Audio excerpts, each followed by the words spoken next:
I was stuck under a massive rock in the middle of the Grand Canyon and ended up cutting off my own arm to dodge a sure death. I'm Aron Ralston, a thrill-seeker who went missing for a scary 172 hours.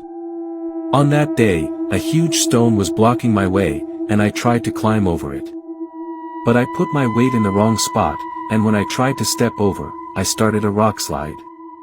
A gigantic rock, about 500 kilograms, fell right on my arm. I let out a shout that just echoed back at me in the empty valley. People often say it's a great place to hide, but if you're in trouble, it's the worst. Pain and fear were making me freak out. My face went all white as the pain fractured my bones. I tried to use my Swiss Army knife to move the rock, but it was no use. I was 10 meters up, and every move I made could drop my stuff, which was my only hope. I tried to chip away at the stone, but it was useless. Then night fell, and the temperature dropped close to freezing. I was in a really tight spot.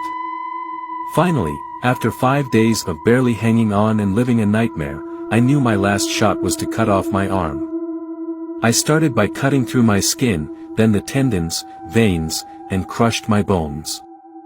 I used my spare t-shirt as a tourniquet. I walked for miles before I ran into a couple of Dutch hikers who waited with me for a helicopter. After that intense ordeal, my story didn't just end there. It grabbed Hollywood's attention, and a movie called 127 Hours was made based on my harrowing experience.